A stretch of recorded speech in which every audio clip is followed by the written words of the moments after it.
मैं कम सर। आइए, नमस्ते सर। Take a seat.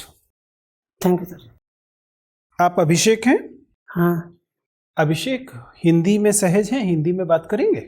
सर, हम हिंदी मीडियम से ही हैं सर। हिंदी मीडियम से, ठीक है। तो चलिए बातचीत शुरू करते हैं। सबसे पहले तो शायद आपने ये नोटिस किया होगा सर। कि हम लोग कोविड को लेकर काफ़ी सतर्कता बरत रहे हैं और यही वजह है कि आपको भी मास्क दिया गया, मास्क पहनने के लिए कहा गया और आपकी कुर्सी को काफ़ी दूर पूरे कमरे के केंद्र में लगाया गया है ताकि इस कमरे में मौजूद सब लोगों से आप पर्याप्त दूरी पर रहें। इससे आप सुरक्षित रहेंगे, सुरक्षित महसूस करेंगे, हम लोग भी सुरक्षित रहेंगे जी। और इससे एक लाभ ये भी है कि अगर आप चाहेंगे तो आप मास्क हटा सकेंगे, क्योंकि आप पर्याप्त दूरी पर हैं तो आपको कोई चिंता नहीं होगी। तो आप मास्क हटाना चाहें तो हटा लीजिए, उससे आप सहज लगेंगे। ठीक है, हटा लीजिए। हटा सर। हाँ, सहज हैं? हाँ सर। सुरक्षित महसूस कर रहे हैं? हाँ सर। ठीक है। आपको तो किसी किस्म के लक्षण नहीं है बीमारी के? नहीं सर, नहीं। ठीक है, चलिए अभिषेक, तो फिर बातचीत शुरू करते हैं। सबसे पहले तो मैं ये चाहता हूँ कि बिना अपना नाम दोहराए हुए, बिना अपनी जाति, अपने धर्म, अपनी समुदाय के बारे में कुछ भी बोले बिना अपना परिचय दीजिए। सर, मैं कला वर्ग से स्नातक किया हूँ। ठीक है, कब किया था आपने? 2015 में सर। ठीक है, उसके बाद क्या कर रहे हैं? इस समय सर सिविल सेवा की तैयारी कर रहा हूँ।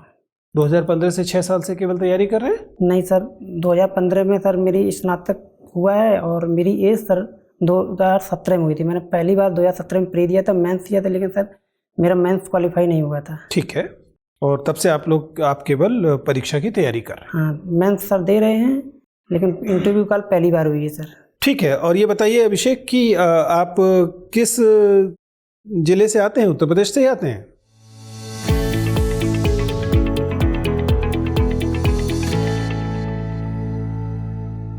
हाँ सर, उत्तर प्रदेश से आते हैं, मैनपुरी जिले से सर। अच्छा, आप मैनपुरी से हैं। चलिए, तो फिर मैनपुरी से बातचीत शुरू करते हैं। लेकिन ये बताइए कि खाली वक्त में आप करते क्या हैं? आपकी रुचियाँ क्या हैं? सर मेरी रुचि सर पढ़ने में है। ठीक है, तो पढ़ने का खाली मतलब? समय जैसा रहता है तो पढ़ते हैं और इसके बाद जब समय मिलता है सर तो अपने और भी कार्य करते हैं सर। तो कोई तो रुचि, कोई तो शौक होगा सर। ज़्यादातर खाना बनाने का, जैसे कि जब मन करता है, जब पढ़ने मन नहीं सर लगता है तो खाना बनाते हैं। खाना बनाना पसंद है? हाँ सर। ठीक है। जो इलाहाबाद में रह के सर खाना कुछ विशेष व्यंजन पकाते हैं या दाल रोटी सब्जी ही पकाते हैं? नहीं सर, जैसे कभी पनीर बना लिए तो कभी सर मशरूम बना लिए, बस यही सर। चलिए मशरूम के बारे में बात करते हैं। मुझे बताइए कि मशरूम जो है एक पौधे के तौर पर क्या चीज़ है? ये सर एक कवक का है। क्या होते हैं कवक? सर याद नहीं आ रहा अभी कवक याद नहीं आ रहा। चलिए कोई बात नहीं।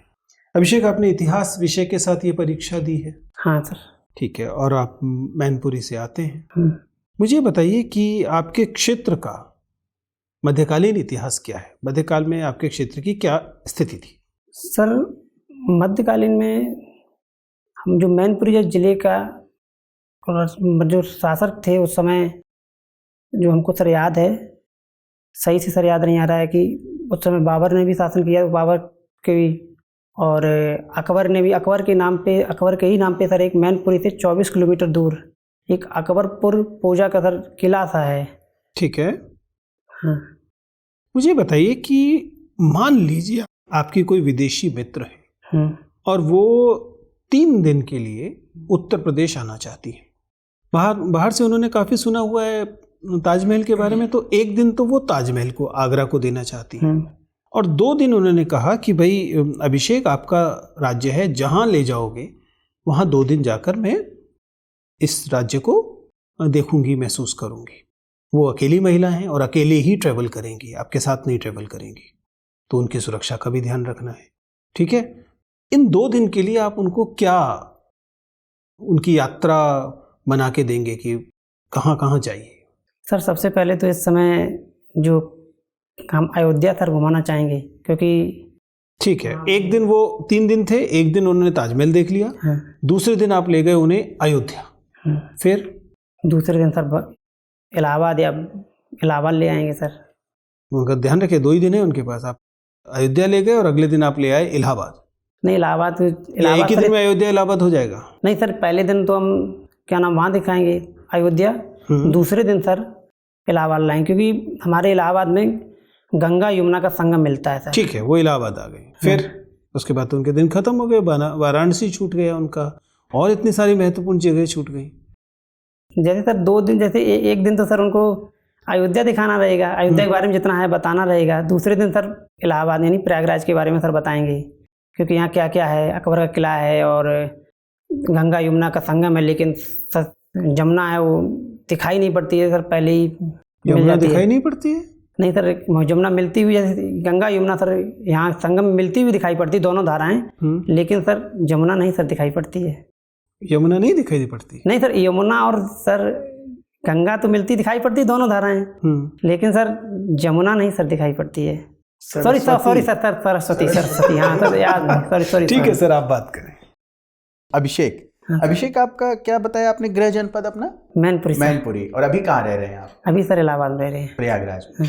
तो ये बताइए कितनी दूरी है किलोमीटर्स में मैनपुरी से प्रयागराज? सर 370 किलोमीटर के आसपास। 370 रोड से कि सर हम जो सर ट्रैवल करते हैं सर बस से करते हैं।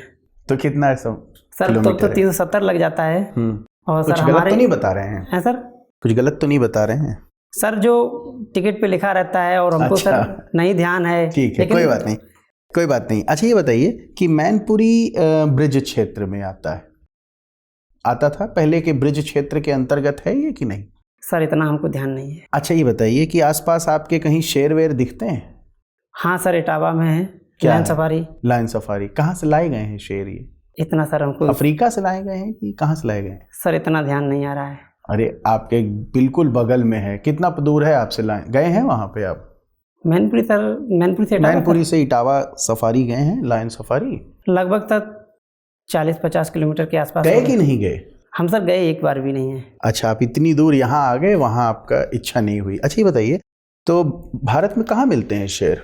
भारत में सर जो गुजरात के गिर जंगल में सर मिलते हैं। तो बस गुजरात से आए हैं शेर, इसमें क्या विवाद है? अच्छा ये बताइए, इनको एक बीमारी हुई थी कुछ समय पहले शेरों के, बड़ा चर्चा में रही बीमारी, पता है? सर नाम नहीं याद आ रहा। चलिए कोई बात नहीं, कैनाइन डिस्टेम्पर है बड़ा, चूंकि आप उस क्षेत्र से आते हैं तो। अच्छा ये बताइए, आपके मैनपुरी में एक झील है बड़ी प्रसिद्ध है, उसको रामसार कन्वेंशन में सम्मिलित भी कर लिया गया है। रामसार अंतर्राष्ट्रीय महत्व की झील हो गई है, वो नाम पता है आपको? सर नाम तो नहीं पता है सर। आपके जिले में है, नहीं पता सर? आप अनुमति दे सकते हैं तो आप विकल्प दे दीजिए तो हम गैस करके सर बता सकते हैं। विकल्प क्या है यहाँ? ऑब्जेक्टिव प्रश्न नहीं है ये सर, लेकिन हमको याद नहीं आ रहा सर। समन बर्ड सेंचुरी आपको नहीं पता? समन, हाँ सर। हाँ, क्या है? रामसार का नाम सुना है आपने? सर थोड़े जो करंट में थोड़ा पढ़े थे, लेकिन सही से सर अभी नहीं पढ़े हम। आर्द्र भूमियों के बारे में नहीं जानते हैं? आर्द्र भूमि जो वेटलैंड कहलाते हैं सर। क्या होती है? दलदली भूमियाँ होती हैं सर, जहाँ दलदली भूमि का है। अच्छा ये बताइए, हाल में बुंदेलखंड क्षेत्र में केन बेतवा लिंक परियोजना की चर्चा हो रही थी, जानते हैं इसके बारे में? हाँ सर, थोड़ा बहुत जानते हैं सर। केन और बेतवा दो नदियां कहाँ मिलती हैं, किस नदी से? केन बेतवा किसकी सहायक है? केन तो सर यमुना की सहायक है। और बेतवा जमुना, गंगा? नहीं सर, बता रहे हैं। बेतवा भी सर जमुना की है। नहीं, यमुना की सहायक है। अच्छा, जमुना और यमुना में क्या अंतर है? इतना सर डीपली तो नहीं पढ़े हैं सर। तो एक ही तो है, डीपली क्या पढ़ना है इसमें? अच्छा ये बताइए कि उत्तर प्रदेश का सबसे उत्तरी जिला कौन सा है? सहारनपुर। किन किन राज्यों से सीमा बनाता है सर? ठीक से याद नहीं। अच्छा ये बताइए, आपके क्षेत्र में वर्षा की मात्रा, आप जहां से आ रहे हैं गृह जनपद, वहां ज्यादा है कि जहां आप अभी रह रहे हैं वहां ज्यादा है? जहां आपका परीक्षा, यहाँ पे इंटरव्यू भी यही होगा आपका, कहाँ ज्यादा बारिश होती है? सर सही से मालूम नहीं है। अरे आप तो दोनों जगह रह रहे हैं ना, पढ़ाई तो छोड़ दीजिए, अनुभव के आधार पर बताइए। अनुभव के आधार पर सर, मेन वर्षा तो सर इसके जलवायु के आधार पे ही होती है। हर ये तो नहीं कह सकते हैं सर कहाँ ज़्यादा होती है कहाँ कम होती है। आपको महसूस कहाँ होती है ज़्यादा? सर ये तो सर नहीं बता सकते हैं। सर ये बताइए, उत्तर प्रदेश विधानसभा नेता सदन कौन है? उत्तर प्रदेश विधानसभा नेता सर सॉरी याद नहीं है अभी। विधानसभा के अध्यक्ष कौन है? सर नहीं रहा, दिमाग में आ नहीं रहा सर ये सर। अच्छा, इतिहास पढ़ा है आपने? जी सर। कौन कौन से शासक हैं जो महान शासक हैं? सर प्राचीन भारत में अशोक महान है और मध्यकालीन भारत में सर अकबर महान है। तो पूरे इतिहास में सिर्फ 2 ही महान नहीं सर, शासक। इनकी जो अशोक ने की विदेश नीति और भाईचारे की भावना है, शांति सौहार्दपूर्ण, और वही मध्यकालीन भारत में सर अकबर में दिखती है। अकबर एक सर मुस्लिम शासक होते हुए भी उतने हिंदू अन्य जो सर वो हैं मतलब समुदाय या जाति, उनको वो एक साथ लेके चला उसने। मतलब सर हर शासकों मतलब हर के साथ एकता दिखाई, मतलब सहिष्णुता, शांति। अरे अकबर का तो हम समझ गए, क्योंकि वो मुस्लिम शासक था और सबको साथ लेके चले थे, वो महान हो गए। अशोक के समय क्या समस्या थी, क्यों महान हो गए? हाँ, तो सर उन्होंने कलिंग युद्ध के बाद सर धम्म नीति को अपना लिया था, धम्म नीति को अपनाया था। तो उन्होंने उस समय तो इस्लाम नहीं है ना भारत में? हाँ, उस समय सर नहीं है। तो किसको साथ लेके चल दिए? लेकिन सर हम जो उनकी विदेश नीति और भाईचारा सर है जो उन्होंने आपसी उसके आधार पर सर बताया। भाईचारे की आवश्यकता अशोक के समय क्यों पड़ रही, अकबर के समय पड़ रही है? तो समझ गए, अकबर मुस्लिम है, बाकी लोग हिंदू रहे होंगे, भाईचारा बनाना पड़ा। नहीं सर, हम के जो समय में क्या हुआ? अशोक के समय में सर जो भाईचारा क्यों बनाना पड़ रहा है? सर सही से याद नहीं आ रहा। अच्छा, मगध 16 महाजनपदों में से एक जनपद था। बाकी महाजनपद वो साम्राज्य नहीं बना पाए, मगध साम्राज्य बना लिया। ऐसा मगध के पास क्या था जो और लोगों के पास नहीं है? मगध कैसे एक साम्राज्य बन गया, बाकी लोग नहीं? सर सही से याद नहीं आ रहा है। इसमें कैसे याद करने की क्या आवश्यकता है? चलिए, अच्छा ये बताइए कि आप न्यूज़पेपर पढ़ते हैं? जी सर। अमेरिका के किसी राष्ट्रपति के विरुद्ध आपने समाचार पढ़ा कि उनको महाभियोग द्वारा हटाने की प्रक्रिया आरंभ की गई है। पूर्व राष्ट्रपति के विरुद्ध किया गया था ना? वो सर पूर्व राष्ट्रपति के विरुद्ध तो डोनाल्ड ट्रंप के विरुद्ध। हाँ सर, पढ़ा था। हाँ। अमेरिका के कितने राष्ट्रपतियों के विरुद्ध महाभियोग की प्रक्रिया या महाभियोग लाया गया है? सर सही से तो याद नहीं, लेकिन सर शायद पढ़े थे 2 या 3 के शायद, नाम नहीं सर याद आ रहा है। नाम सर क्लियर नहीं बता सकते सर। Donald Trump. अच्छा, कोई ऐसा राष्ट्रपति जिसका नाम आपको याद हो, जिसके खिलाफ 2 बार महाभियोग लाया गया हो? अमेरिका में सर? अमेरिका में भी, भारत छोड़ दीजिए सर। तो 2 बार तो डोनाल्ड ट्रंप के ही समय में लाया गया था। डोनाल्ड ट्रंप के, इसके अलावा किसी के विरुद्ध? सर अच्छा, नाम ही नहीं याद है और किसी का तो। अच्छा, भारत के किस राष्ट्रपति के विरुद्ध महाभियोग का प्रस्ताव लाया गया आज तक? Sir sorry sir. राष्ट्रपति पर महाभियोग लगाने की जो प्रक्रिया भारत में है संविधान में, वो क्या है? सर राष्ट्रपति पर महाभियोग लगाने की प्रक्रिया दोनों सदनों में सर पेश किया जा सकता है उसका प्रस्ताव को, और उसकी 50 सदस्य सर, शायद 50 क्लियर नहीं आ रहा था। चलिए, अच्छा 15वें वित्त आयोग के अध्यक्ष का नाम क्या था? सर सॉरी सर याद। वित्त आयोग में संरचना वित्त आयोग की क्या है? आर्टिकल 280 के तहत सर की जाती है। संरचना क्या है? एक अध्यक्ष होता है सर और 4 अन्य सदस्य होते हैं। क्या फंक्शंस हैं? वित्त आयोग का कार्य सर जो राज्य और केंद्र के राजस्व के बंटवारे और उनके मतलब वित्तीय कार्य देखता है, दोनों के धन बंटवारे का। सर कौन सा धन बांटा जाता है? राज्य का धन केंद्र को दे देता है और केंद्र का धन राज्य को? नहीं सर, जो कर वसूले जाते हैं सर।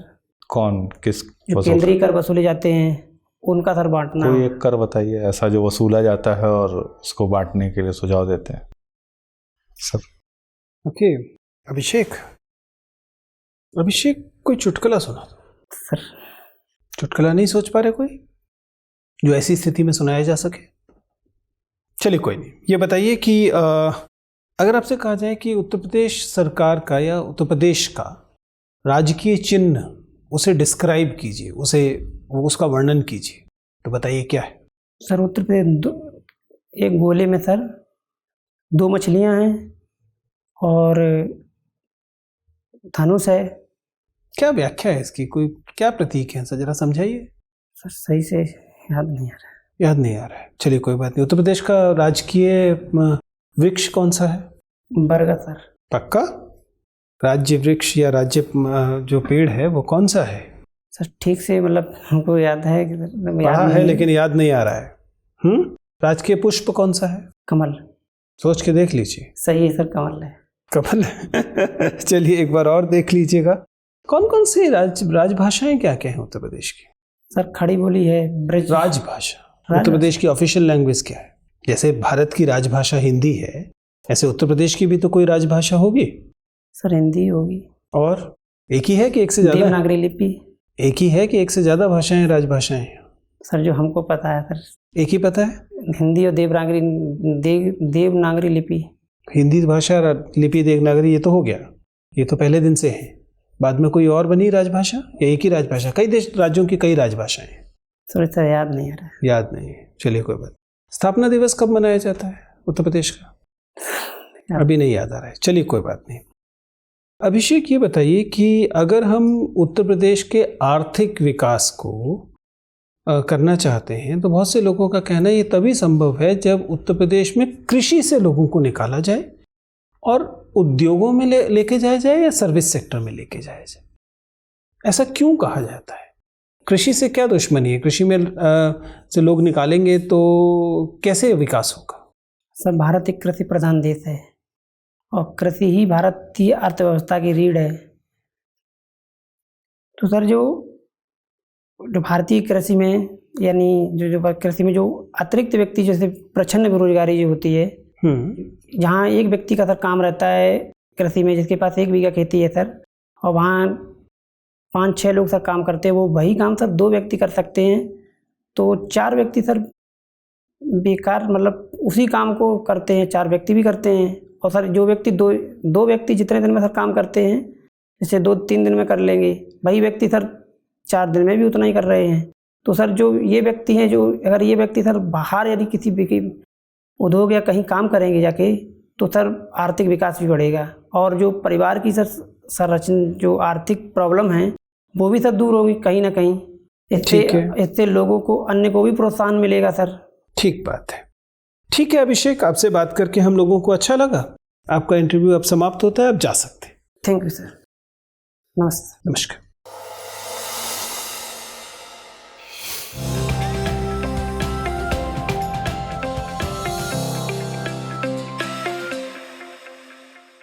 आइए बैठिए अभिषेक। अभिषेक, ये आपका पहला इंटरव्यू है? इससे पहले इंटरव्यू दे चुके हैं? सर मेरा पहला है। ओके, और कहीं और इंटरव्यू दिया है? अभी पहला ही इंटरव्यू आपने इफेक्टिवली दिया है। ठीक है अभिषेक। सर अभी हम सर कपड़े खरीदने के चक्कर में 10 बजे सर घूम रहे हैं कि अपने नाप के, मतलब कपड़े नहीं मिल रहे थे, इसी से अगर परेशान थे सर, इसीलिए कुछ चीज़ें सर दिमाग में आ नहीं रही थी। कोई बात नहीं, कोई बात नहीं, ऐसा होता है। और वैसे भी आपका पहला इंटरव्यू है तो कई सारी चीज़ें तो वैसे भी क्षम्य हैं, ऐसी चिंता मत कीजिए। अभी आपको क्या लग रहा है, किन एरियाज़ में अभी आपको लगता है कि इससे अच्छा कर सकते हैं, आज ठीक नहीं हो पाया? सर जैसे हमारा जो वीक पॉइंट है वो प्राचीन इतिहास है सर, उससे सर हम क्वेश्चन को बचना चाहते हैं। देखिए बचना तो कोई तरीका नहीं, क्योंकि आप सिलेबस तो है नहीं, वो तो जो एग्जामिनर पूछेगा वो पूछ ही देगा। हाँ ये है कि अगर आप उसको दूसरी दिशा में ले जाना चाहते हैं तो आपको दूसरी दिशा में ले जाने के सूत्र छोड़ने पड़ेंगे, तरीका ये होता है। लेकिन आपका जो फॉर्म है ऐसे कोई सूत्र छोड़ता नहीं।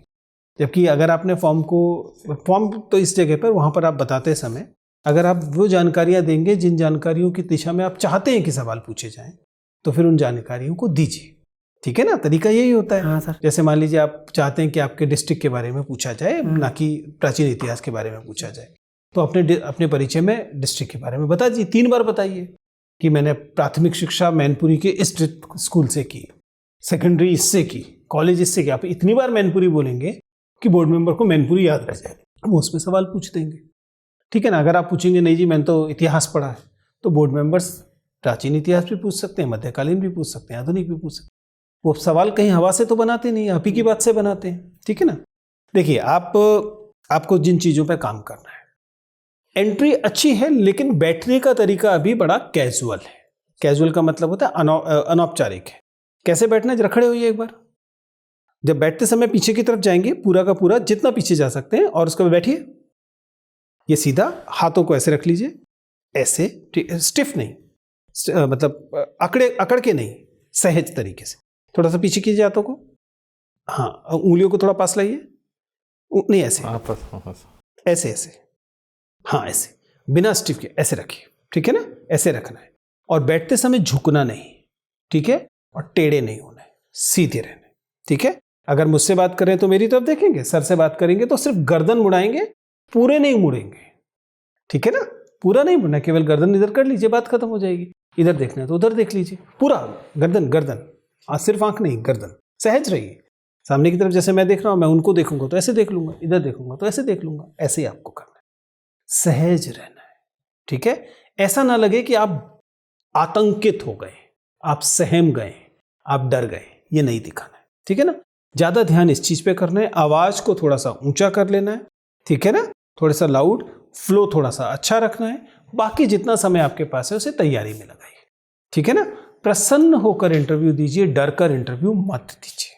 सर जैसे मैं मैं उनसे पूछा था तो उन्होंने कहा था कि जब बैठना है तो ऐसे करके बैठना है। वो तब बैठना होता है जब आपको डर हो कि आपको बहुत हाथ चलेंगे। अच्छा। जैसे कई लोगों की आदत होती है ना कि बहुत हाथ चला के बोलते हैं, तो उन्हें हम भी कभी कभी कह देते हैं कि अगर आपसे हाथ नियंत्रण में नहीं आ रहे हैं तो उनको बांध लीजिए।